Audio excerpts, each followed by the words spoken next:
Ang oras ganap na alas 8:30 ng umaga. Ito ay hatid ng KBS RMM News TV. Radyo na, dyaryo pa.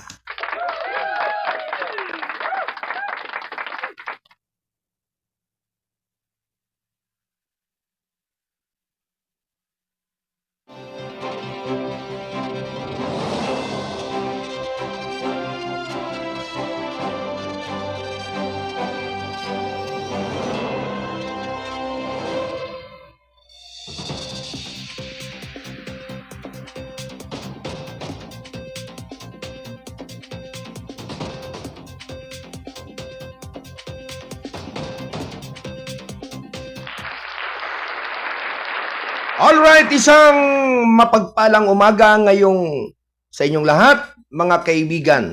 Magandang umaga, Luzon, Visayas at Mindanao.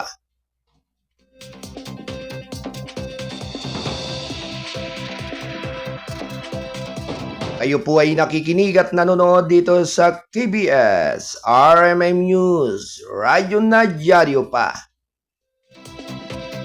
Sa ating palatuntunang gabay at patnubay.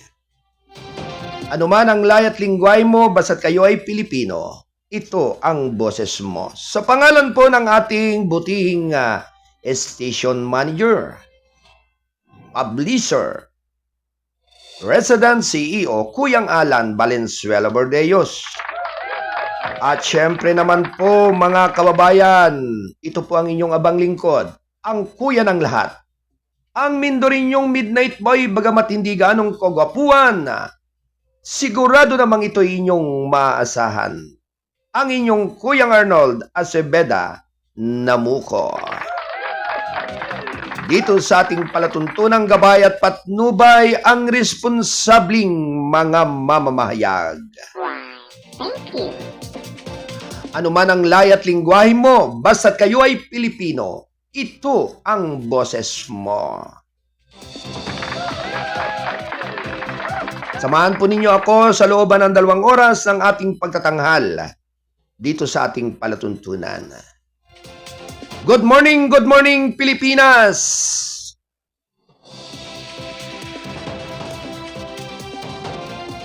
Sa inyong lahat, mga giliw kong taga-subaybay, ganun din sa iba't ibang dako ng ating kapuluan, sa iba't ibang dako ng mundo, sa lahat ng ating mga kababayang Pilipino, sa lahat ng ating mga manggagawa, mga OFW na ngayon ay naririyan para magtrabaho. Magandang araw sa inyong lahat dyan, o gabi man. Samahan po ninyo ako sa looban ng 2 oras ang ating pagtatanghal. Dito sa ating himpilan ng Kasado Broadcasting Service, RMM News TV, Radyo na dyaryo pa. Ito ay kasapi ng The United Multimedia International Press Corps. Magandang umaga sa lahat ng ating mga kolumnista, writer ng Balitang Kasado. Sa lahat ng ating mga Kasado Patroller, magandang umaga sa inyong lahat. At syempre, nagpapasalamat po tayo sa ating umaalalay dito sa ating himpilan. Kay Ate Del Santos at kay Ate Rose Marie Paderong.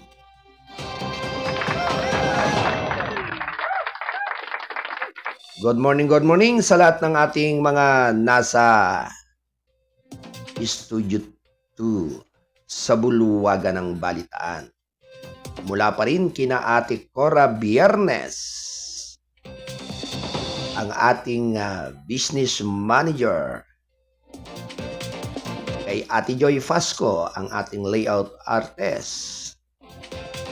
At kay Kuyang Jack Ross Bordeos. At syempre, ganon din ang nasa Studio 3 sa buluwagan rin ng balitaan kay Kuyang Wayne Espino Lawson. Magandang morning sa inyong lahat.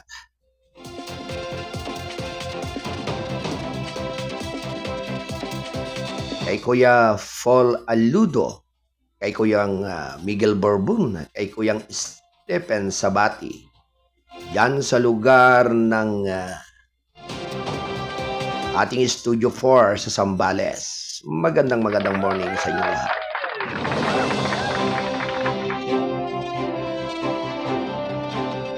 Kayo po ay nakikinig at nanonood dito sa KBS RMM News TV.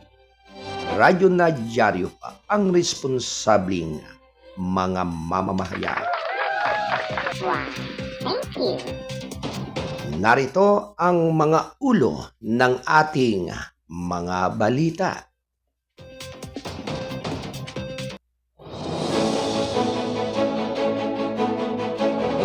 DA VFAR tiniyak ang tulong sa mga magsasaka mangingisda matapos ang pagsabog na Mount Canlaon.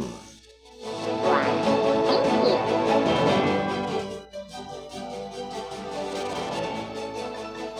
Diskarte ng nakabatay sa karapatan tumutukoy sa anti-drug drive ni PBBM ayon sa NAPOLCOM. Thank you. Samantala, PPA pinalakas ang info drive kumpara sa mga picture ng port. Thank you. DA umaasa sa significant retail price drop sa bigas matapos ang tariff cut. Thank you.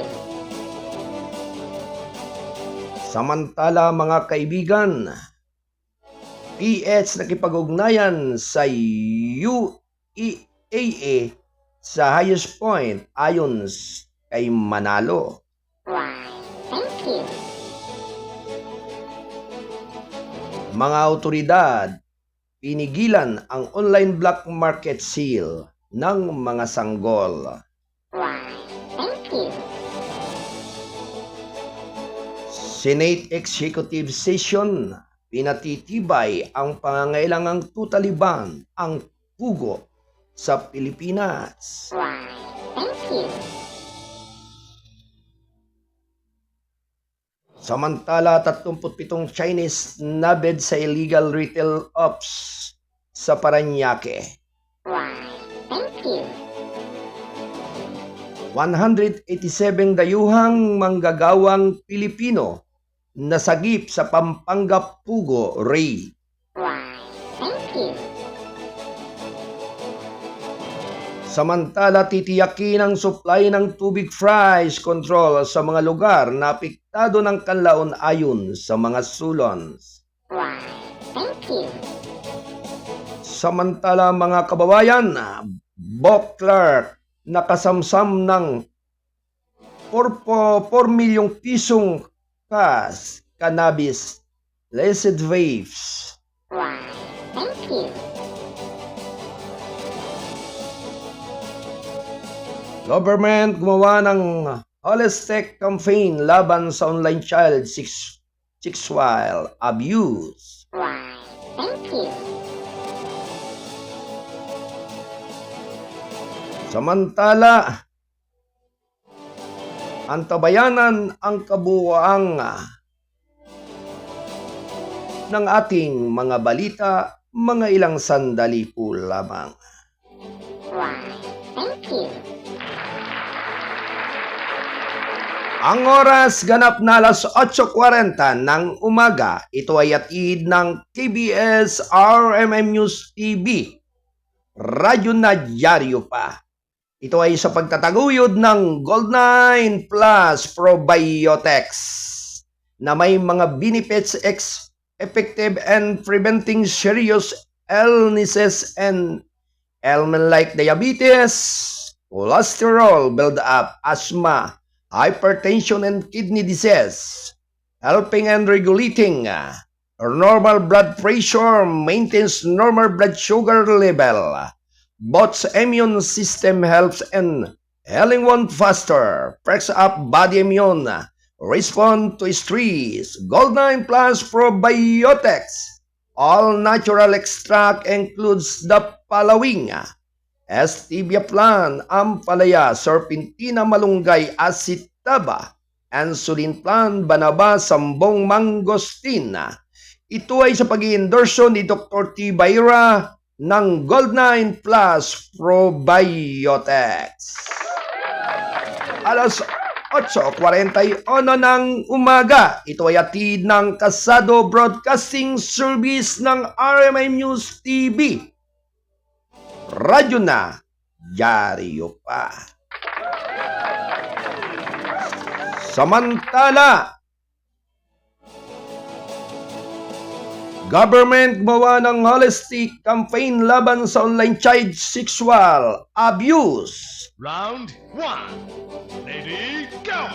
Nananawagan si Pangulong Ferdinand Romualdez Marcos Jr. sa pagpapatupad ng komprehensibo at holistic strategy sa naglalayong pipigilin ang labanan ang online sexual abuse o exploitation of children at sexual abuse sa exploitation materials sa Pilipinas. Ayon kay Department of the Interior and Local Government, DILG Secretary Benhur Abalos, tinukoy ni Marcos ang USAIC at SISAIM bilang worst of all crimes laban sa mga bata.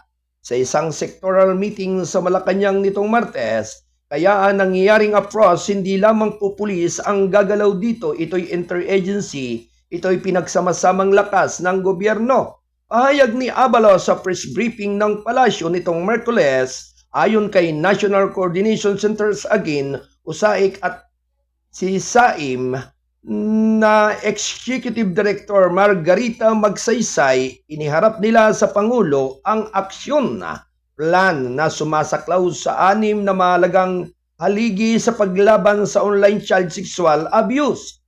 Kabilang dito ang pagpapabuti ng mga referral pathway at mekanismo pagbuo ng kakayahan, mga komunikasyon, mga serbisyo, pagkatapos ng pangangalaga, pakikipag-ugnayan sa pribadong sektor at pag-ayos ng data. Sa action plan na ito, malakas ang paniniwala namin sa kalaunan magagawa nating protektahan, pagalingin at muling isama ang batas na mainstream society, sabi ni Magsaysay. Binigyan din niya ang kahalagahan ng pagpapahusay ng mga referral pathway at mekanismo sa pamagitan ng pagrebisa at pagtatatag ng mga patakaran upang coordinate ang mga pagsisikap sa buong mga paralan at mga unit ng lokal na pamahalaan. Ang isa pang hakbang sa tinitingnan ng pamahalaan ay ang paglikha ng isang sentralisadong repositoryo para sa mga ulat at impormasyon na may kaugnayan sa USAIC upang mapadali ang isang mas cohesive na diskarte sa pagsusubaybay at pagtugon sa mga insidente ng USAIC.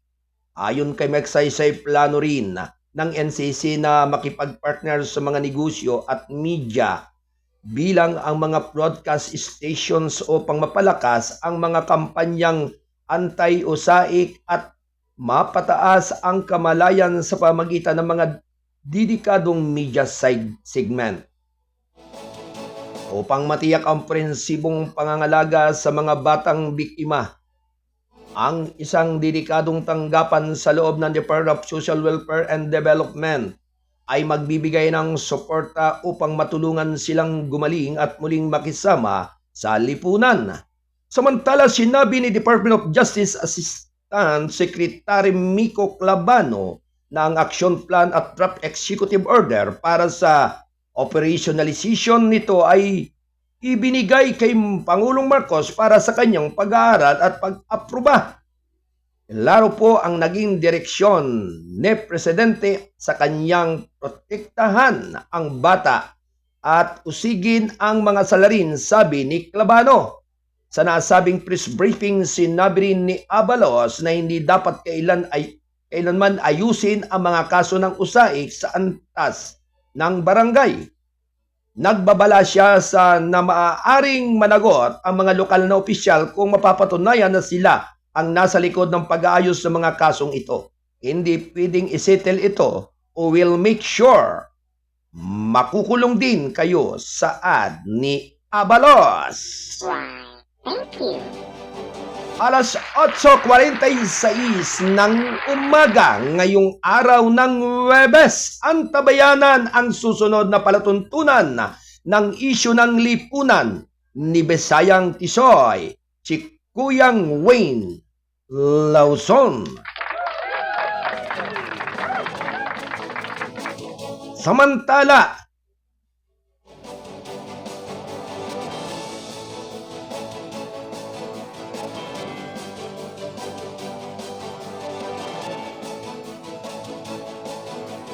Boklark, nakasamsam ng 4 milyong pisong cannabis licit babes. Why, thank you. Alas 8:46 ng umaga, ito ay hatid ng Kasado Broadcasting Service ng RMN News TV. Radyo na dyaryo pa. Ito ay kasapi ng The United Multimedia International Press Corps at ito ay sa pagtataguyod ng Gold9 Plus probiotic na may mga sangkap na stevia plant, ampalaya, serpentina, malunggay, asitaba, insulin plant, banaba, sambong mangustin. Ito ay sa pag-endorse ni Dr. Ariel Tibayra ng Gold9 Plus Probiotic. Ito ay mainam at mabuti sa kalusugan na nakapagbibigay ng malaking lakas ng resistensya ng inyong pangangatawan. Samantala, Boklark nakasamsam ng 4 milyong pisong cannabis licit vapes. Why, thank you. Narap na ang mga opisyal ng custom sa Port of Clark naharang ng mga opisyal ng custom sa Port of Clark nitong Merkules ang mayigit 2 kilograms na kas at 156 na disposable vape na naidulot ng cannabis na tinatayang mayigit 3.9 milyong piso. Sa isang payag, sinabi ni Port of Clark District Collector Erastos Sandino Austria na ang kontrabando ay nakatago sa isang parsela na idiniklarang accessories na dumating mula sa California sa Estados Unidos noong Mayo 25. Aniya, ang kargamento ay minarkahan ng mga tauhan ng X-ray inspection project dahil sa kakaibang X-ray image. Ang shipment ay sumailalim din sa canine snifing na nagpapahiwatig ng posibleng pagkakaroon ng pinagbabawal na gamot. Sa physical na examination, natuklasan ng mga opisyal ng mga pinatuyong dahon at fruiting tops na hinihinalang high-grade marijuana at assorted vapes sa cartridge.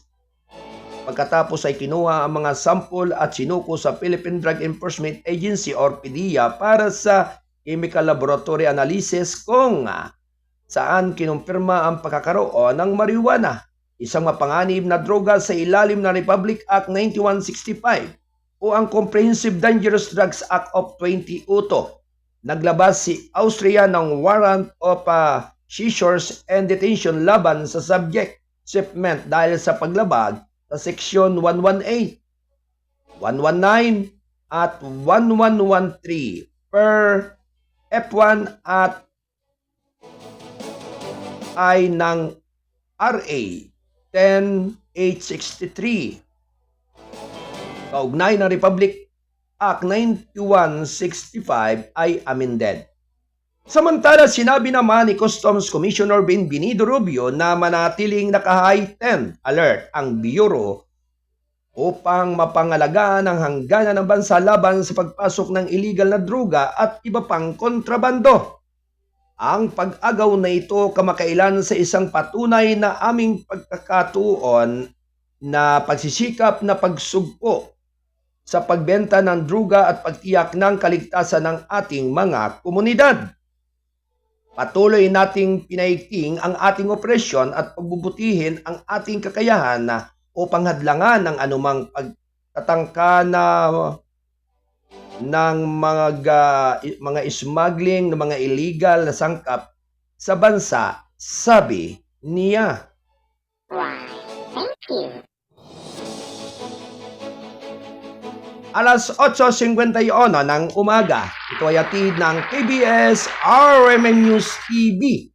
Radyo na dyaryo pa. Ito ay kasapi ng The United Multimedia International. Press Corps.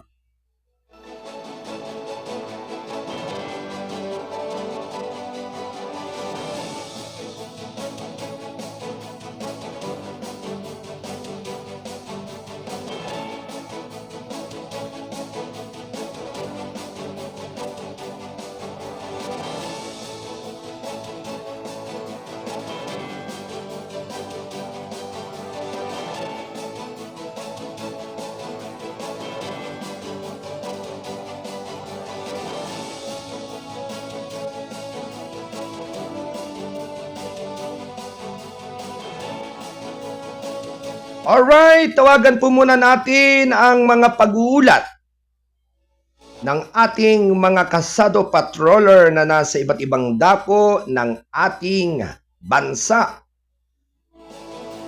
Sa Calabarzon area, sa Mega, Manila, Mimaropa, Kabisayaan at Kamindanawan.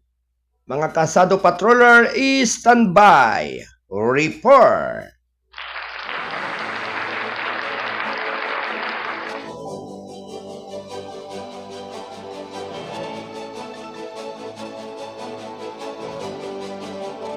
Ang oras ganap na 8 minuto bago mag-ikasyam ng umaga. Why, Ito ay hatid ng KBS RMN News TV. Radyo na dyaryo pa. Ito ay kasapi ng The United Multimedia International. Press Corps.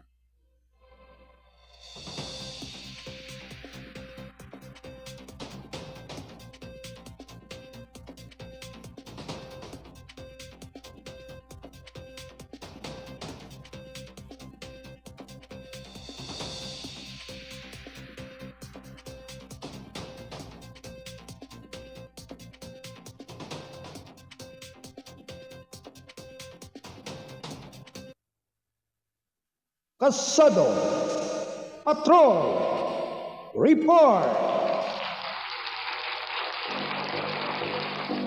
May pagulat ang ating Kasado Patrol. 25 si Double L mula pa rin sa area at lugar ng Cavite. Transport Group na Manabela magkakasa ulit ng 3 araw na transport strike sa darating na Hunyo, 10, 11 at 12 araw ng kalayaan. Aba, medyo mababa ito, 3 araw. Ang buong detalye ay magmumula sa ating Kasado Patrol 25 kay Double L. Alright, Kuya Lando! Good morning!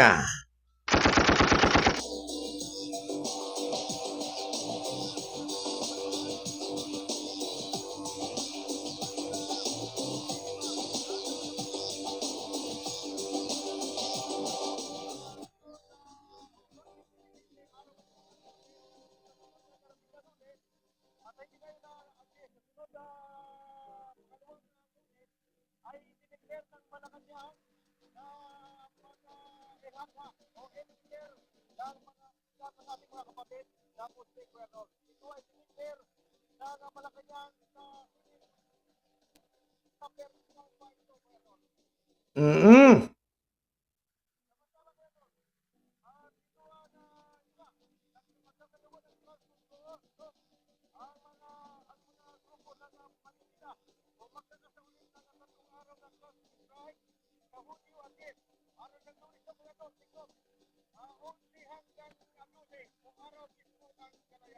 Halos 3 araw ito, Kuya Lando, itong nasasabing ito, 10, 11 at 12.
Alright, maraming salamat sa pagulat ng ating Kasado Patrol 25 mula pa rin sa Cavite, Kuya Lando Luto. Thank you, Kuya Lando.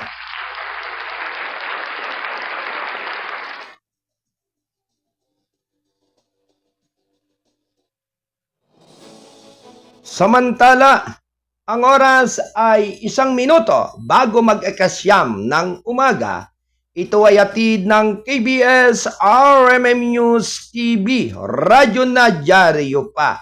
Ito ay kasapi ng The United Multimedia International Press Corps. At syempre sa pagtataguyod ng Gold9 Plus Probiotic. Ito ay sa pagtataguyod at pag-i-endorso ni Dr. Ariel T. Bayra ng Gold9 Plus Probiotics. Samantala, VIFAR, DI VIFAR tiniyak ang tulong sa mga magsasaka, mangingisda matapos ang pagsabog ng Mount Canlaon. Thank you. Tiniyak ng Department of Agriculture at Bureau of Fisheries and Aquatic Resources nitong Miyerkules ang tulong sa mga magsasaka at mangingisda na apektado ng pagsabog ng Mount Canlaon. Sa panayam ni Somsin sa sinabi ni Agriculture Assistant Secretary Arnel de Mesa na mahigpit nilang binabantayan ang sitwasyon at wala pa silang natatanggap na ulat na may pinsala sa agrikultura sa lupa. Ang priority siyempre is yung safety ng ating mga kababayan. Pangalawa, yung mga animals natin. Ilalagay sila sa mga shelter. Sabi niya, ayon kay Dimesa, kabilang sa mga apektadong lugar, ang ilang bahagi ng Canlaon at mga lugar ng Negros Occidental, kabilang ang La Castellana sa La Carlota, Pontevedra, Bago, Balidoling,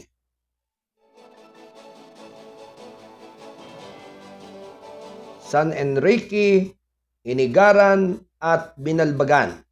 Para sa sektor ng pangingisdaan, sinabi ng BIPAR spokesperson Nazario Briguera na nakahanda ang lahat ng Provincial Fishery Office na tumugon sa mga apektadong mangingisda lalo na sa freshwater and land fish ponds. We have alerted our regional fishery officer na maging alerto doon sa pagputok ng Mount Canlaon. Sabi niya sa hiwalay na ambos interview, tiniyak ni Nazario sa mga mangingisda ang preposition ng fingerlings para sa pamamahagi. Sakaling magkaroon sila ng pagkalugi, sabi dahil sa masasamang epekto ng asphalt mula sa mga aktibidad na bulkan. Pinawiri niya ang pag-aalala ng mga namimili sa kalidad ng isda. Kung hindi naman talaga apektado yung tubig, sip pa naman. Kainin iyon ng isda except in cases na nagkaroon na ng massive fish kill at lumutang na iyon, mga isda, pahayag ni Nazario. Samantala, iniulat ng Sugar Regulatory Administration ang pagtaas ng acidity level ng mga dahon ng asukal at lupang giniling mula sa resulta ng 6.48 ground testing noong nakaraang linggo. Ang antas ng pH sa mga dahon ng asukal ay nasa 4.14 at 5.6 para sa lupa ng lupa sa ilang sandali pagkatapos ng asphalt. Ang antas ng pH na 7 ay neutral, ngunit ang mga taon ng pagbubungkal ng mga patlang ng asukal at nakakaapekto sa aming lupa at ang resulta ng 6.48 pH noong nakaraang linggo ay dapat na naging mainam, sabi ni SRA Administrator Pablo Luis Ascona sa isang hiwalay na pahayag. Sa kasalukuyang resulta pagkatapos ng asphalt, kung hindi ito mahuhugasan ng mga ulan, kakailanganin natin ang pagpapabata ng lupa sa mga apektadong lupain ng asukal upang maibalik ito sa ideal na estado at iyon ay pangmatagalang dagdag niya. Ayon kay SRA, nasa 23,000 hektarya sa 4 na sugar mill district ang maaaring maapektuhan ng pagsabog ng bulkan.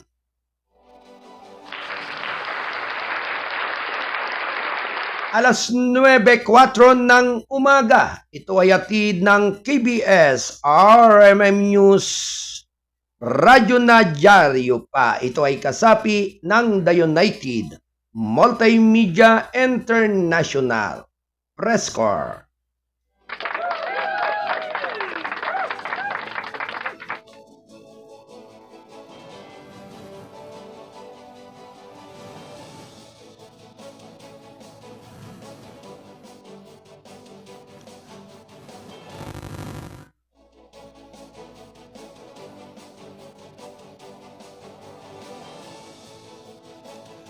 Samantala, diskarte na nakabatay sa karapatan tumutukoy sa anti-drug drive ni PBBM ayon sa NAPOLCOM.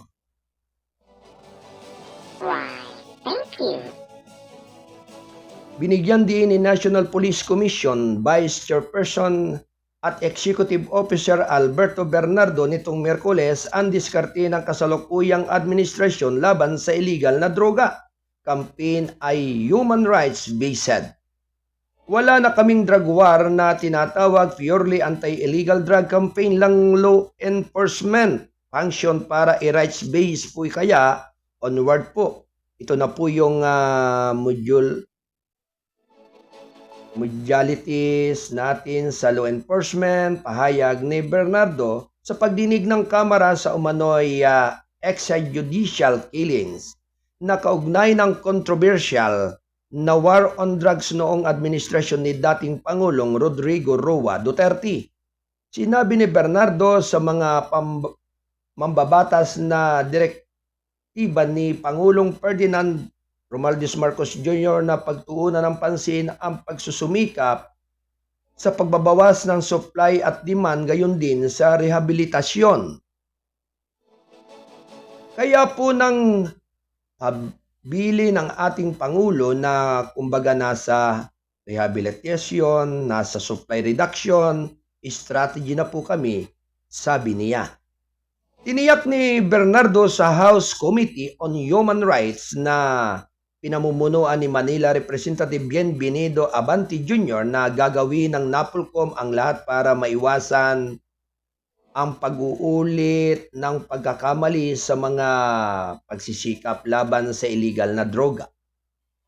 Inihayag ng human rights lawyer na si Chel Diokno na sa pagdinig na ang 2017 year-end report ng Office of the President sa ilalim ng Administrasyong Duterte ay nagtala ng kabuang 20,322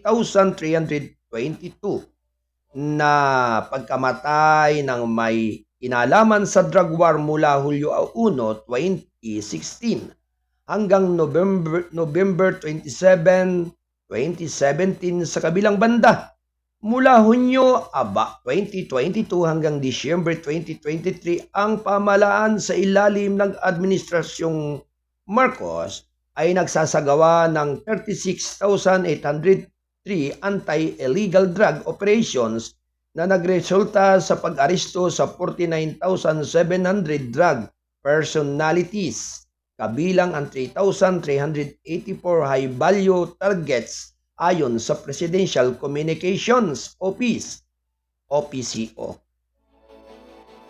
Sa kabila ng mga naarestong suspek sa ilalim ng droga, 47,516 na ang naisampa ng gobyerno sa kasong illegal na droga.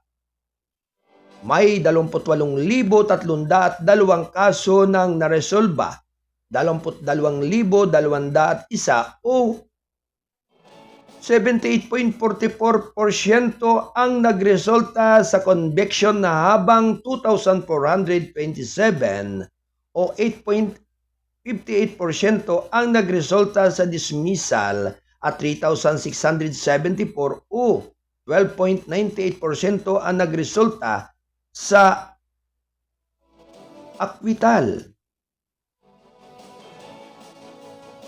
Samantala, hindi bababa sa 314,917 drug dependents ang sumailalim sa Community-Based Drug Rehabilitation Program. Lumabas din sa talaan ng pamahalaan na 28,243 o 67.24% ng mga barangay sa buong bansa ang idineklarang drug cleared. 6,127 o 14.59% bilang walang droga at 363 o 0.86% ang apektado ng droga, habang 7,268 o 17.30% ang hindi pa na-clear. Iniulat din ng Philippine National Police na ang kampanya ng Administrasyong Marcos laban sa illegal na droga ay nagresulta sa pagkakasamsam ng halos 32 bilyong pisong halaga ng illegal na droga mula Hulyo 1, 2022 hanggang Abril 21, 2024. Why, thank you. Alas 9:10 ng umaga, ito ay hatid ng KBS RMM News TV. Radyo na, dyaryo pa. Ito ay kasapi ng The United Multimedia International Press Corps at sa pagtataguyod ng Gold9 Plus Probiotics. Ito ay sa pag-iendorso ni Dr. Ariel T. Bayra ng Gold9 Plus Probiotics. Ito ay mabuti sa inyong pangatawan, pagpalakas ng resistensya.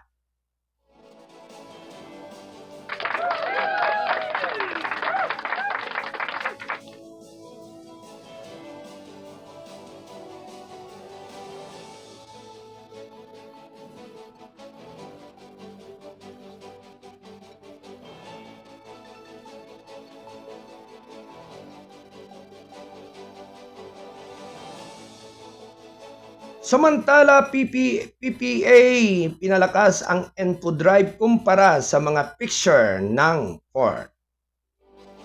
Why, thank you. Maglalagay ang Philippine Ports Authority ng mga signage at babala sa kanilang mga pantalan laban sa paggamit ng mga picture sa nag-aalok ng priority boarding sa mga pasahero at motorista na may bayad. Sa isang pahayag nitong Miyerkules, inutusan ni PPA General Manager J. Santiago ang mga port manager sa lahat ng port management offices sa ilalim ng PPA na gumawa ng mga hakbang sa paglaban sa mga illegal na aktibidad na ito. Ayon kay Santiago, magana ang proseso ng pagsakay sa lahat ng mga pantalan ng PPA ayon sa layunin.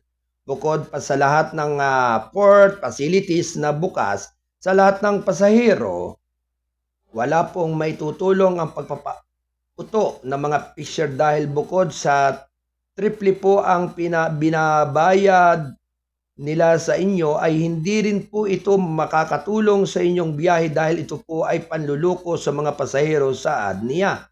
Nananawagan si Santiago sa mga PMO na tularan ang PMO Marinduque, Quezon na naglagay ng mga signage na nagbababala sa publiko na lumayo sa mga picture at manluluko. Ito ay matapos magbabala ang isang ulat na may isang picture sa Lucena Port na nag-aalok na maagang pagsakay sa mga motorista kapalit ng 1,000 pesos sa itaas ng kanilang pamasahe. Bilang tugon, naglunsad ng investigasyon ang Philippine Ports Authority sa port at hindi nakakahanap ng picture gayunman, tiniyak niya sa publiko na gagawa ng mga hakbang ang PPA para mabunot ng damo sa naturang illegal na gawain. Hindi kailangan na maglagay para makasakay basta nakapila ka kaya maisakay ang iyong sasakyan, sabi niya. Why, thank you. Alas 9:13 ng umaga, ito ay hatid ng KBS RMM News TV at ng pahayagang Balitang Kasado, National Newspaper.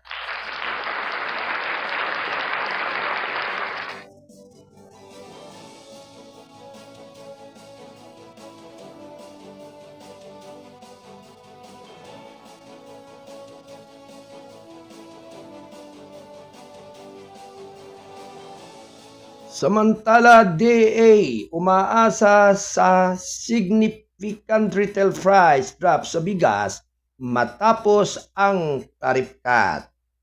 Why, thank you.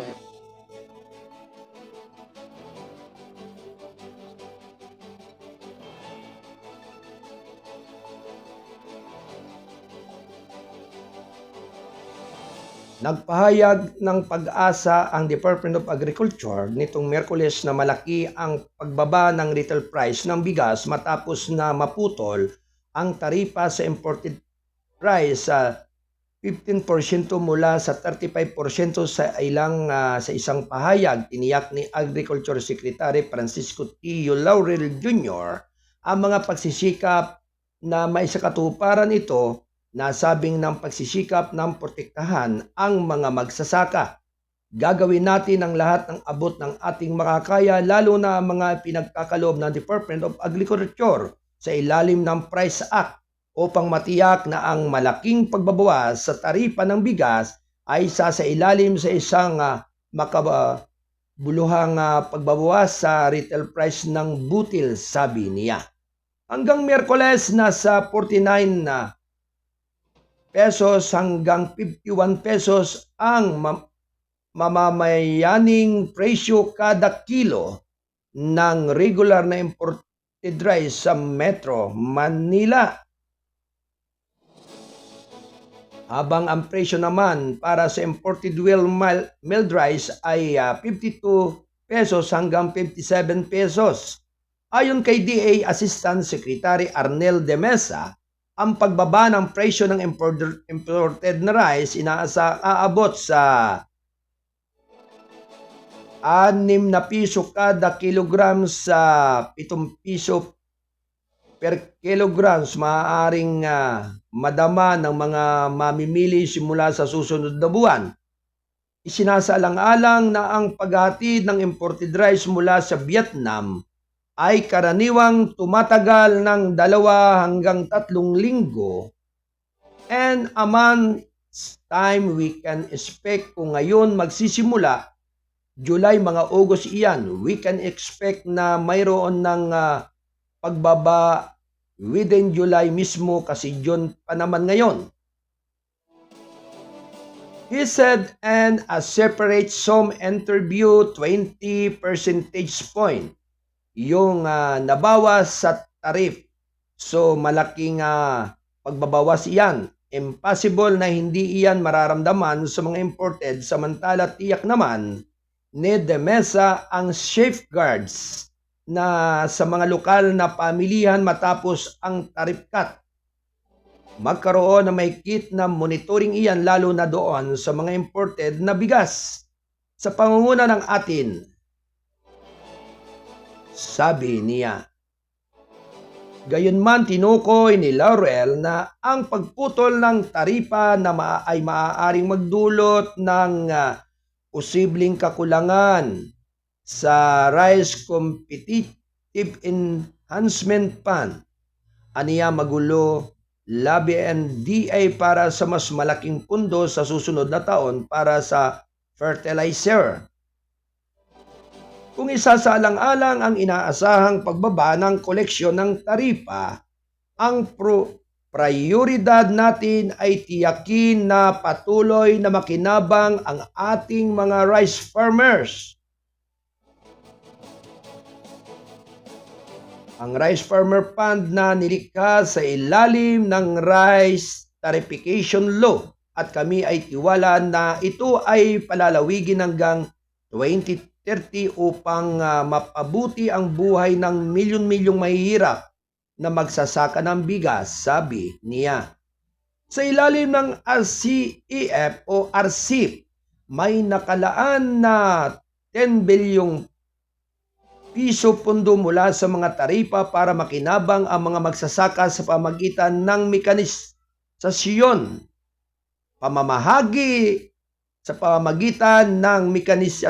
pamahagi ng mga binhi, pataba, pagsasanay at teknolohiya bukod sa iba pa, kasama ang labis na koleksyong inilalaan sa Rice Farmer Financial Assistance. Nangako rin si Laurel na isusulong ang reasonable buying price ng palay mula sa mga lokal na magsasaka sa pamagitan ng National Food Authority o NFA. Ang NFA ay bumibili ng tuyong palay sa halagang 23 pesos kada kilogram hanggang 30 pesos per kilogram. Why, thank you. Alas 9:20 ng umaga. Ito ay hatid ng Balitang Kasado, ang payagang balansi at totoo national newspaper. Ito ay sa pagtataguyod ng Gold9 Plus Probiotics na may mga sangkap na Stevia Plan, Ampalaya, Serpentina, Malunggay, Asitaba, Insulin Plan, Banaba, Sambong, Mangustin. Ito ay sa pag-endorso ni Dr. Ariel T. Bayra ng Gold9 Plus Probiotics. Good morning sa taga-insensitive potes. Magandang umaga po sa inyong lahat dyan sa inyong opisina. Why, thank you. Samantala, nakipag-ugnayan sa United Arab Emirates sa highest points ayon kay Manalo. Why, thank you.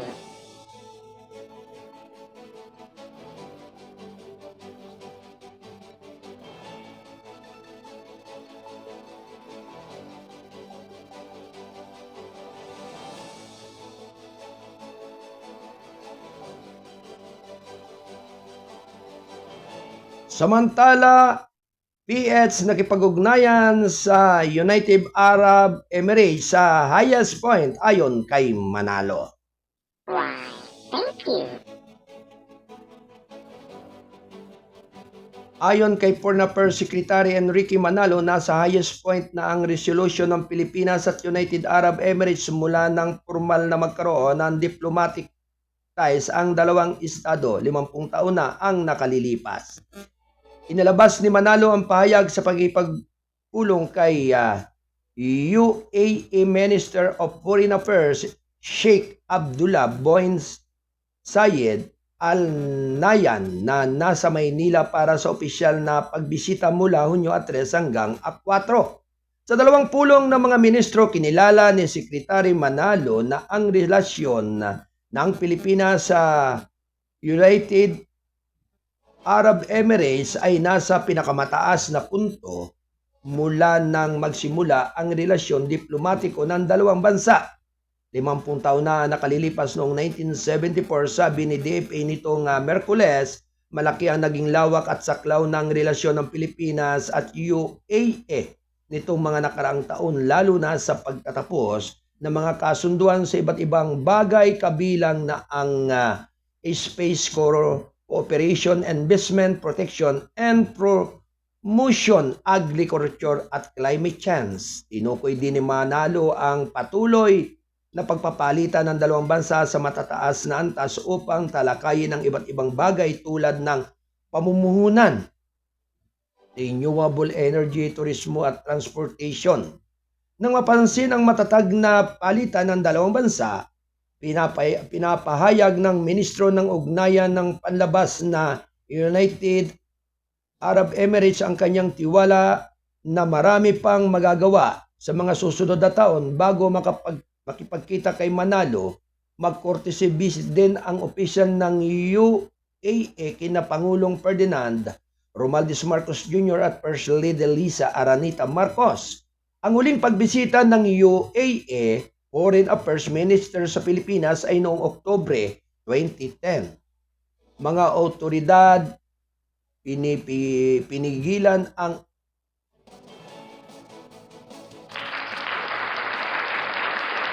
alas 9:24 ng umaga. Ito ay hatid ng KBS RMM News TV. Samantala, mga otoridad pinigilan ang online black market sale ng mga sanggol. Round 1. Ready, go!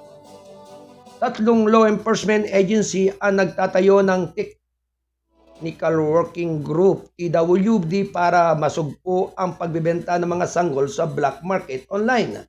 Sa isang payag nitong Merkules, sinabi ni Cybercrime Investigation and Coordinating Center Executive Director Alexander Ramos na mga sanggol ay ibinebenta sa pamamagitan ng mga Facebook group sa halagang 30,000 pesos hanggang 2 milyong pisong batay sa datos mula sa Philippine National Police. Hindi na bago ang illegal adoption ng mga sanggol pero ilang taon na itong nangyayari, pero mas nagiging sophisticado na ngayon ang black market trade sa paggamit ng social media. Sabi ni Ramos, nagtutulungan ang CICC, National Authority for Child Care, at Women and Children Protection Center ng PNP upang matukoy ang mga magulang, broker at iba pang sanggol sa illegal na pag-aampon. Ang partnership ay ginawa sa closed-door meeting sina Ramos, NAC Executive Director Janela Ejercito Estrada at Police Colonel Renato Mercado, hepe ng Anti-Trafficking and Persons Division sa ilalim ng WCPC nitong Lunes. Sa nasabing aksyon, sinabi ni Mercado na natukoy na ang 4 na bagong aktibong Facebook group na sangkot sa black market sale ng mga sanggol bukod pa sa 2 grupo na tinutukoy ng CICC na sa parehong social media platform. Sasabihin ng mga nanay na isinusuko nila ang kanilang mga sanggol dahil hindi nila kayang suportahan ang mga ito. Kahirapan nga ang nagtutulak sa online sale ng mga sanggol, sabi niya. Sinabi ni Estradas na ang mga itim na merkado na ito ay nagsisimula na ring mag-alok ng mga surrogacies o ang proseso kung saan ang isang babae ay nagdadala at naghahatid ng isang bata para sa isang mag-asawa on individual. Umapila siya sa mga interesadong mag-ampon ng mga bata na dapat ay direktang makitungo sa NAC o NACC sa halip na gumamit ng illegal na pag-aampon. Why, thank you. Alas 9:27 ng umaga, ito ay hatid ng TBS RMM News TV. Radyo na dyaryo pa. Ito ay kasapi ng The United Multimedia International Press Corps. Ang tabayanan ang susunod na palatuntunan ng isyu ng lipunan ng Bisayang Tisoy, si Kuyang Wayne Espino Lauzon. Why, thank you.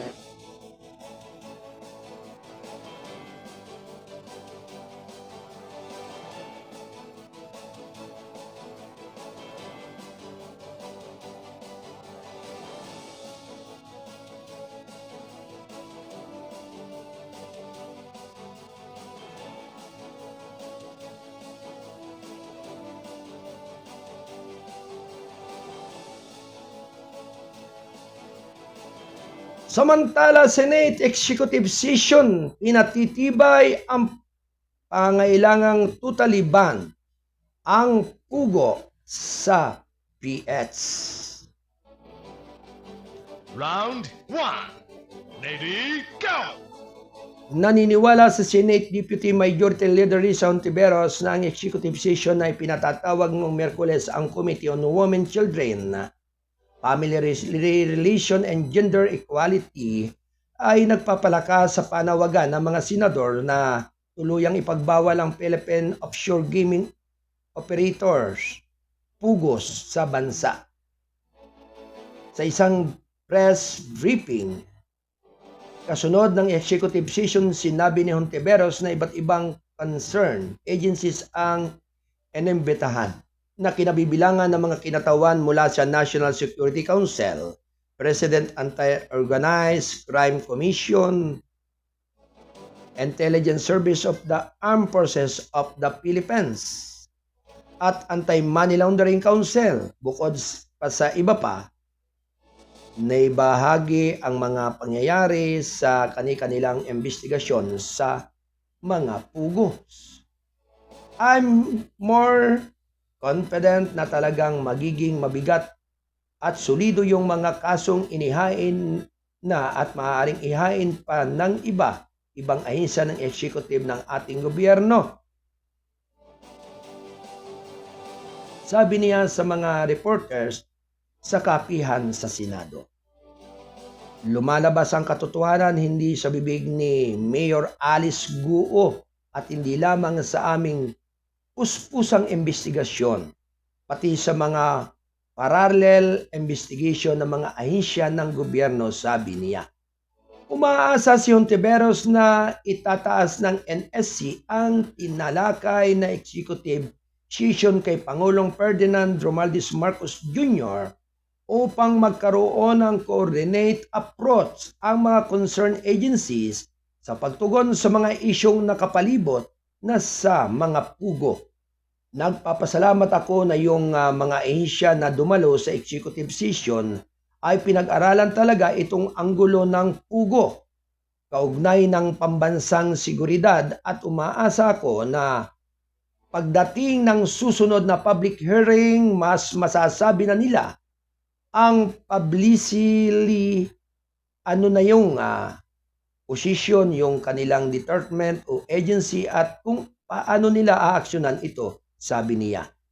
Aniya magtatakda sila ng isang bank briefing sa AMLC hinggil sa illegal revenue streams bago magsagawa ng isa pang public hearing para sa further sharpening ng kanilang findings at rekomendasyon na isusulat sa committee report ng panel. Sinimula ng Senate panel ang serye ng mga katanungan bilang tugon sa mga resolusyon na inihain ng mga senador tungkol sa naiulat na human trafficking, cyber fraud, serious illegal detention, physical abuse, at torture na nangyari sa mga pugo. Si Mayor Alice Guo ng Banban, Tarlac ang naging isa sa mga naging paksa ng injury matapos siyang maiugnay sa isang pugo na sinalakay ng mga otoridad ng gobyerno sa kanilang bayan. Hindi siya inanyayahan ng panel na dumalo sa executive session. Why, thank you. Alas 9:32 ng umaga, ito ay hatid ng Gold9 Plus Probiotic na may mga sangkap na Stevia Plan, Ampalaya, Serpentina, Malunggay, Acetaba, Insulin Plan, Banaba, Sambong, Mangustin. Ito ay sa pag-i-endorso ni Ariel T. Bayran ng Gold9 Plus Probiotics. Ito ay mainam na sangkap sa inyong pangatawan at kalusugan at nakapagpapalakas ng resistensya.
Alright, medyo nagkaroon lamang po ng kaunting technical problem po ang ating signal dito sa ating himpilan. Kaya medyo humina po yung signal ng power. Kaya medyo naantala po ang ating palatuntunan. Anyway, bagamat dinadaanan po tayo ng mga ganyang uri ng pagsubok, basta ang kailangan lang po ay talagang tiyaga at sikap.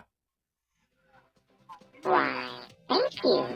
Anyway, may pagulat ang ating Kasado Patrol 40 mula pa rin sa Quezon City. Ang oras alas 9:41 ng umaga.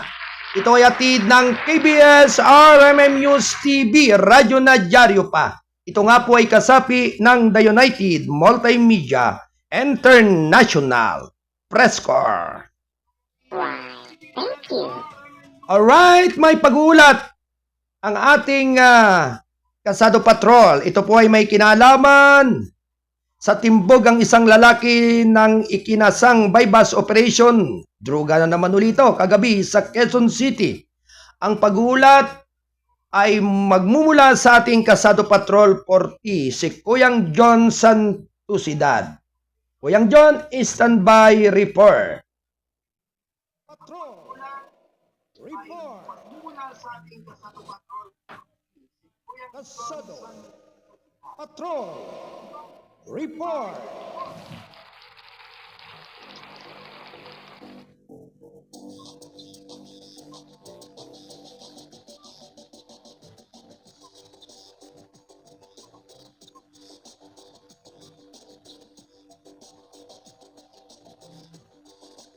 Alright mga kababayan, may pagulat ang ating Kasado Patrol na nasa lugar po ng Quezon City.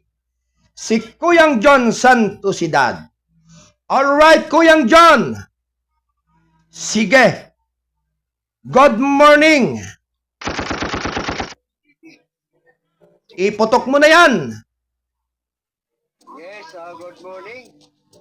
Kasama ko yung Arnold, ganun din si Station Manager Alan Burgos.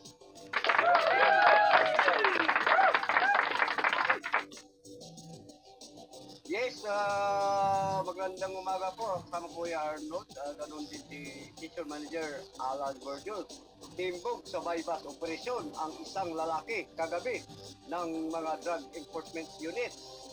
Station 6 Batasan Hills, Quezon City.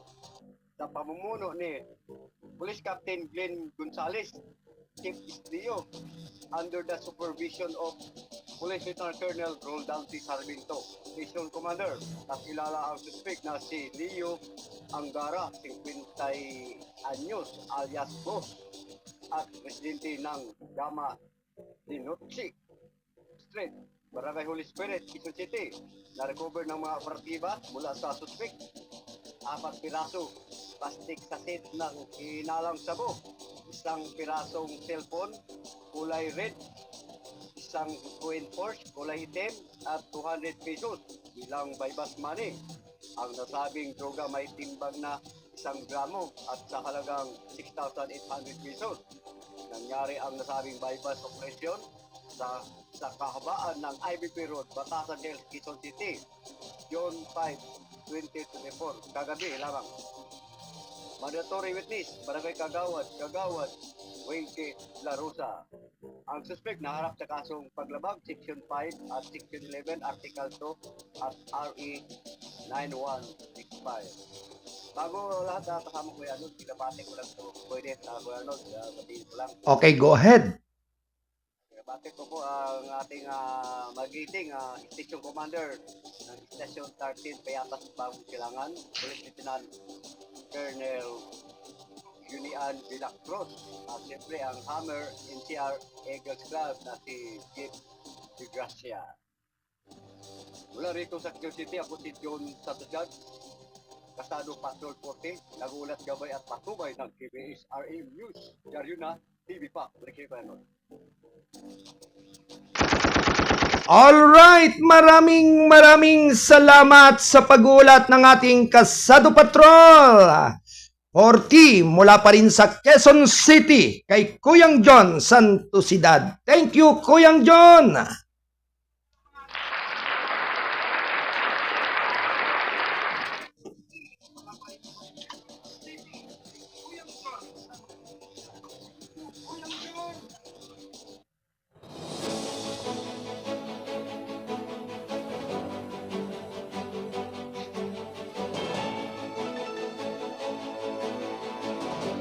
Samantala, Chinese, 37 Chinese nabed sa illegal retail ops sa Paranaque. Round 1. Lady, Alas go. 9:46 ng umaga. Inaristo ng mga otoridad ng imigrasyon ang 37 Chinese national na sangkot umano sa illegal na retail operation sa Paranaque City nitong Martes. Sa isang payag nitong Merkules, sinabi ni BI Intelligence Division Chief Fortunato Manahan Jr. nabed ang mga dayuhan sa isang operasyon sa loob ng multinational village sa Barangay Monwok. Kabilang dito ang 30 lalaki at 7 babae na napag-alaman na illegal na nagpapatakbo ng mga negosyo sa lugar tulad ng mga grocery store at restaurant. Ang mga dayuhang mamamayan ay walang working visa, isang requirements para sa mga dayuhang nagtatrabaho sa bansa. Ayon kay Commissioner Norman Tanchenko, ang pag-aresto ay nagmula sa intelligence report na natanggap ng kanyang tanggapan tungkol sa mga foreign nationals na illegal na nagtatrabaho sa loob ng subdivision. Ang operasyong ito ay bahagi ng ating patuloy na pagsisikap na itaguyod ang integridad ng ating mga batas na emigrasyon at protektahan ang mga lokal na negosyo mula sa hindi makatarungang kompetisyon. Dagdag ng hepe ng Bureau of Immigration, lahat ng 37 aliens ay nakadetain sa pasilidad ng Bureau of Immigration sa loob ng Camp Bagong Diwa sa Bikutan, Taguig City, habang inihintay ang resolution sa mga kasong deportation na isasampan laban sa kanila. Why, thank you. Alas 9:48 ng umaga, ito ay hatid ng KBS RMM News TV, Radyo Nadyaryo pa. Ito ay kasapi ng The United Multimedia International Press Corps. Why, thank you.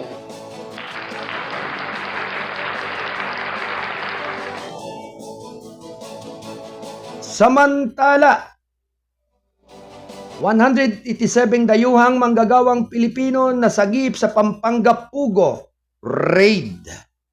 Why, thank you. Round 1. Lady, go. Nasagip ng mga otoridad ang 187 dayuhan at manggagawang Pilipino na isinagawang raid sa isang sentro ng Philippine Overseas Gaming Operator or PUGO sa lalawigan ng Pampanga Martes ng gabi sa ulat nitong Merkules. Sinabi ng Presidential Anti-Organized Crime Commission o PAOK na magsasagawa ng search warrant operation ang mga miyembro nito kasama ang Criminal Investigation and Detection Group, Section Action Force at lokal na pulisya laban sa compound ng Lucky South 99 na kahabaan ng Principe Highway sa Angeles City. Inilabas ng Malabon City Regional Trial Court Branch 14 ang search warrant laban sa Pugo dahil sa mga ulat ng human trafficking, torture at scam activities na nagaganap sa loob ng establishmento. Yung reports na nakuha sa atin, initial report, rescue was may mga tinotorture dito. Pinapalo ng mga baseball bat at pinagtatadyakan dito. Meron tayong isang video na di umanong babae na pinagsasayaw dito at pinagpapasahan ng mga boses. PAOK spokesperson Winston Jan Casio said in a television interview. Nailigtas ang mga 157 dayuhan kabilang ang mga Chinese, Vietnamese, Malaysians, Myanmar at Korean workers kasama ang 29 na Pilipino. Ayon sa PAOK, lahat ng dayuhan ay sumasailalim na ngayon ng biometrics check ng Bureau of Immigration. Why, thank you. Alas 9:51 ng umaga. Ito ay hatid ng KBS RMM News TV, Radyo Nadyaryo pa. Ito ay kasapi ng The United Multimedia International Press Corps at sa pagtataguyod ng Gold 9 Plus Probiotics. Ito ay ini-endorso ni Dr. Ariel T. Bayra ng Gold9 Plus Probiotics. Ito ay mabuting kalunasan, mabuting proteksyon sa inyong kalusugan.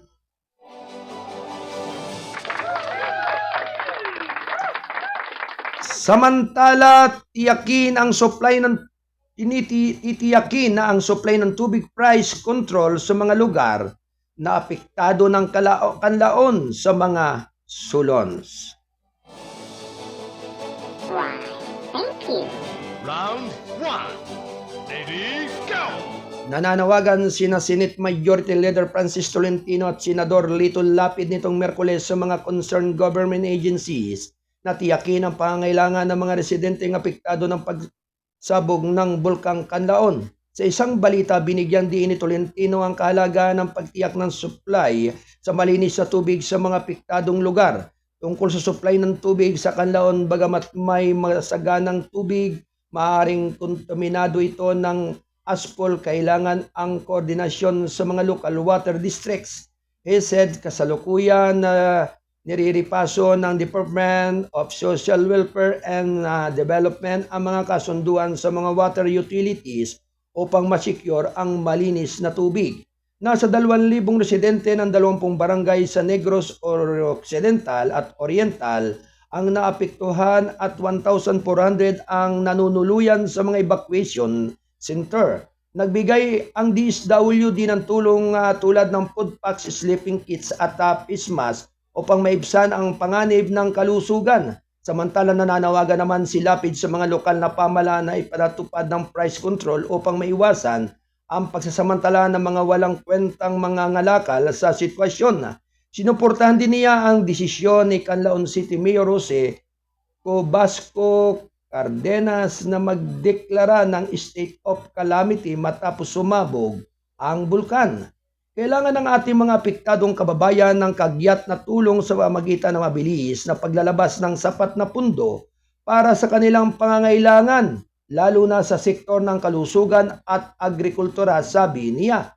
Pinayuhan din ni Lapid ang pamahalaang palalawigan ng Negros Occidental na maganda sa pinakamasamang senaryo sakaling patuloy na sumabog ang bulkan at magdulot ng grave threat sa kalusugan at buhay ng mga residente. Why, thank you.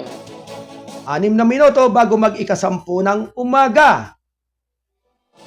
Antabayanan ang susunod na palatuntunan ng isyu ng lipunan ni Bisayang Tisoy, si Kuyang Wayne Espino Lawson. Samantala, Boklak nasamsam ang Permiyong Kas Cannabis Lace Vapes. Alright,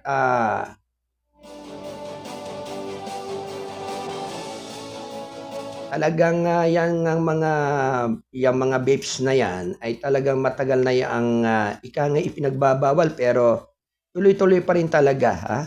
Palibhasa talaga ay may mga halo nga naman, di umano o ayon sa mga informante ay may halo talaga na ipinagbabawal na gamot.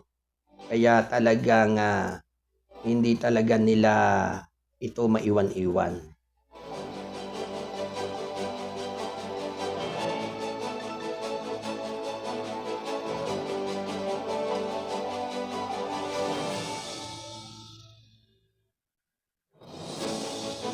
At sa lahat po ng ating mga kababayan, yan ang kabuuan ng ating mga balita. Ang oras ganap na 5 minuto bago mag-10 ng umaga. Ito ay atid ng KBS RMM News TV, Radyo na Dyaryo pa. Ito ay kasapi ng The United Multimedia International Press Corps. Antabayanan na ang susunod na palatuntunan ng isyu ng lipunan. Samantala, binabati po natin na magandang umaga ang buong hukbo ng Armed Forces of the Philippines sa pangunguna ni General Romeo Browner Jr. ang Chief of Staff ng Armed Forces of the Philippines. Likewise kay Major Roberto S. Capulong, ang Commander ng 2nd Infantry Division Jungle Fighter ng Philippine Army. Good morning sa inyong lahat at magandang umaga po mga sir. At ganun din po sa ating presidente ng 2ID Press Corps dyan sa Camp Kapinpin, si Ate Pauline de la Cruz Mohar. Magandang umaga Ate Pau, at naway ang pagpapala ng ating dakilang lumika ay sumaating lahat. Kailan uli tayo magkikita-kita buong person ng 2ID Press Corps.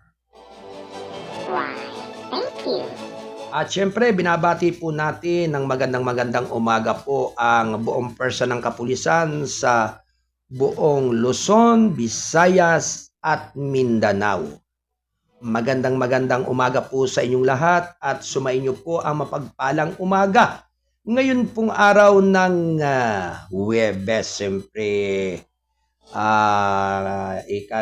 June 6 ng taong kasalukuyan ng taong 2024. Good morning kay General Romel Francisco Marbel ang Chief of PNP, ang hepe ng Philippine National Police. Likewise, kay spokesperson si Police Colonel Jean Pajardo. Magandang umaga po sa inyo, ma'am at sir. Likewise, kay Brigadier General Paul Kenneth Tuhay Lucas ng Region 4A Calabarzon, Police Regional Director. Good morning sir. At siyempre kay PIO, Chief Public Information Office ng Region 4A Calabarzon, si Lieutenant Colonel Chitadel Gawiran. Good morning ma'am. At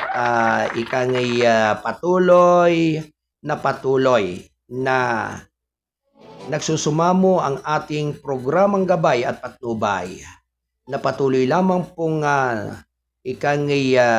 iparating at maipahatid sa ating mga kababayan ang lahat ng mahalagang mga impormasyon at balitaan. Likewise, good morning kay Provincial Director ng Rizal, Police Colonel Felipe B. Maragon. Magandang umaga po sa inyong lahat. At sa PIO, Chief Public Information Office ng Rizal, si Police Captain Marisol Takakin. At syempre, binabati rin po natin ng magandang morning si Police Captain Michelle P. Bestawang, ang PIO Chief ng Public Information Office dyan sa lalawigan ng Cavite. Good morning everyone! Naway ang patuloy na patnubay at paggabay ng ating dakilang may kapal ay sumainyong lahat at sumaatin, mga minamahal kong mga kababayan at mga kaibigan. Alright, tanggapin po muna natin ang pag-uulat ng ating Kasado Patroller na naririyan po sa National Capital Region. Naandyan po si Kuyang Joseph Elias Bontogon. Kuyang Joseph, standby report.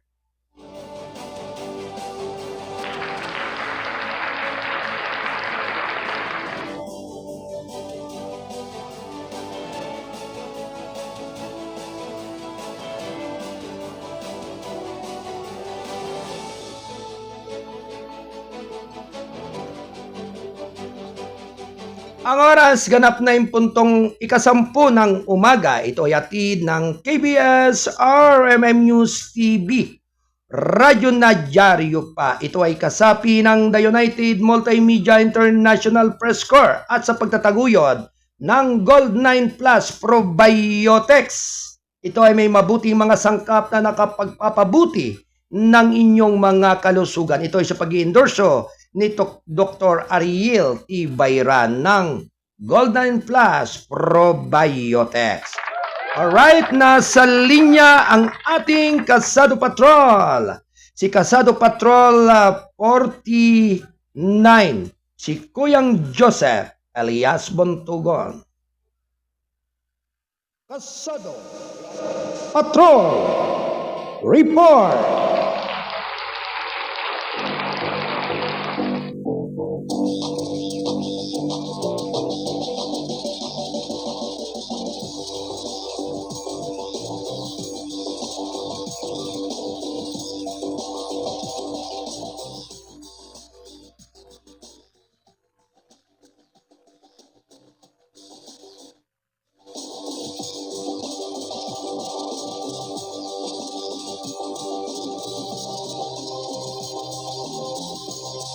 Alright mga kababayan, may pag-uulat ang ating Kasado Patrol 49 si Kuyang Joseph Elias Bontogon. Ito ay may kinalaman sa balitang showbiz. Alright Kuyang Joseph, sige, iputok mo na yan. Good morning Kuyang Joseph.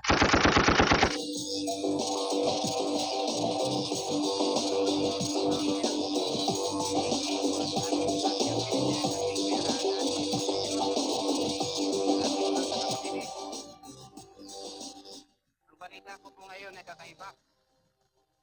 Wala muna akong balita. Balitang showbiz. O sige, go Kuyang Joseph. Katanyag na Valentine Night Comedy Show na dati Marcia na itinalabas ito mula noong 1973 hanggang 1990 sa television sa bansang Pilipinas na situation comedy o sitcom na tumatatak sa puso at isipan ng kabayanang Pilipino. Isinarawan ito ang pamumuhay ng pamilyang Pilipino na nadarama natin mismo, emotionally and intellectually ang mga iba't ibang karanasan na problema at pagsubok sa buhay ng mga kahirapan at kalungkutan na nakasalamin sa komedyanteng programa sa telebisyon na Jan in Marcia. Subalit sa kabila ng lahat na sitwasyon, ang Jan in Marcia ay nabibigay rin ng katuwaan, kagalakan at leksyon na kapupulutan ng mga aral para sa ating mabuting kapakanan. Ang family TV sitcom na ito ay hindi matatawaran na pastimes ng bawat tao na pinagkakabalahan at pinakatimotokang bidyanteng palabas na sitcom tuwing gabi ang Jan and Marcia during those times na nagdadala ng katatawanan at kasiyahan sa buong pamilya at maging sa individual na pinagbibidahan ng namayakang king of comedy ng entertainment showbiz ng bansa na si Rodolfo Dolphy Quezon bilang Jan Porontong. Kasama niya sa sitcom ang kanyang favorite leading lady na si Nita Blanca na tinutoriang movie queen ng industriyang showbiz ng bansa na gumanap bilang Marcia Porontong. Tumatak din sa bawat isipan ng mga tagapagsubaybay at tagapanood ng Jan in Marcia na kasamang nagpapatawa sa mga fans ang biyanan ni Mang Dolphy na si Dunya Dilayla o Dili Atay-Atayan at ang kasambahay at sidekick nito na si Evelyn Matutina Contogon Guerrero na aking first cutting. Ang Philippine Television sitcom na Jan and Marcia ay karaniwang nagtatapos sa screaming catchphrase ni Dunya Dilayla kay Mang Dolphy nang sabi palagi nito, kaya ikaw Jan, magsupitap ka.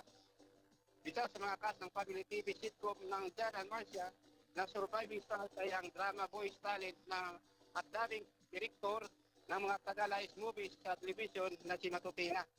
Nagkaroon ako ng pagkakataon sa pamamagitan ng social media sa conversation na makuha ang panig ni Matutina dahil sila sa gawang materials reference at audience research ni Sir Jerome Villanueva tungkol sa past episodes classic set mismo dahil comedy ng Jan and Marcia na mapanood doon sa television. Ang sabi ko kay Ate Matutina, mabuti nagkaroon ng Jan in Marcia Facebook group chat para balikan ang alaala ng pabansang comedy sitcom during those times na isa ka sa mga nagbibigay na kasiyahan at katuwaan sa samayanang Pilipino. Ang tugon naman sa akin ni Ate Matutina, nagpapasalamat niya ako kay Jerome Villanueva, isang journalist, imagine. Hindi pa siya ay pinapanganak ng nataroon at natapos ang Jan in Marcia. 28 years old siya ngayon at mahusay mag-research ng mga old shows na halos hindi pa nga siya isinisilang. Pagsunod nito, pinanong ko si Matutina, ano po ba ang masasabi mo kay Sir Jerome na sinagawa nitong research tungkol sa situation comedy o sitcom na preserving the TV heritage and legacy of Jan in Marcia na kanyang binibigyan ng pagsisikap ang mga recorded episodes na mapanood at dapat research from generation to generation. Ano? Memories para sa ng subaybay at humanga sa sitcom ng Jan in Marcia, hindi nila malilimutan ang King of Comedy, Dolphy, and my idol, Nita Blanca, dinagdag ka ni Ate Matutina.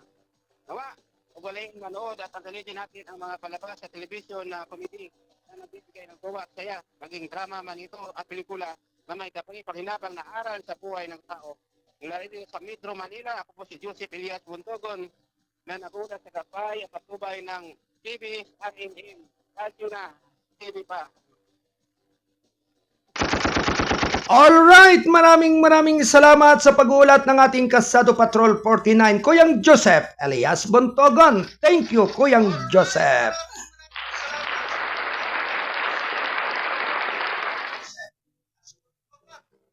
Ang oras ganap na alas 7 ng umaga. Antabayanan ang susunod na palatuntunan ni Kuyang John Wayne Espino Lawson, ang Bisayang Tisoy, ang isyu ng lipunan.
Alright mga kababayan, udyat na naman po ng ating pansamantalang pamamahalam sa ating palatuntunang gabay at patnubay.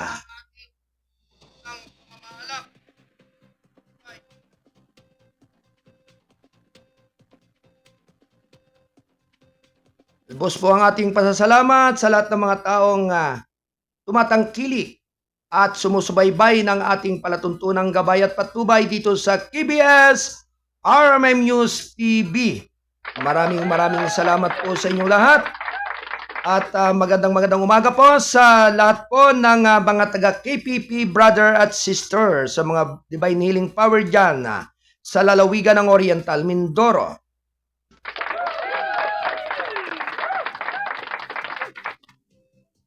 Anyway, kayo po ay nakikinig at nanonood dito sa ating palatuntunang gabay at patnubay. Salamat po sa inyong paggabay at pagsubaybay sa mahigit kumulang na 2 oras ng ating pagtatanghal dito sa responsabling mga mamamahayag. Sa pangalan po ng ating station manager, Kuyang Alan Valenzuela Bordeus, at siyempre naman po ang inyong abang lingkod, ang mendorin yung Midnight Boy, bagamat hindi ganong kagwapuan, sigurado namang ito inyong maasahan, ang inyong Kuyang Arnold Acebeda Namupo. Ako po ay pansamantalang nagpagpapaalam sa inyong lahat at muling magbabalik sa araw ng bukas. Sa ganap na 8 ng umaga hanggang 10 dito sa ating palatuntunan. Sumayin nyo nawa ang pagpapala ng ating dakilang lumikha.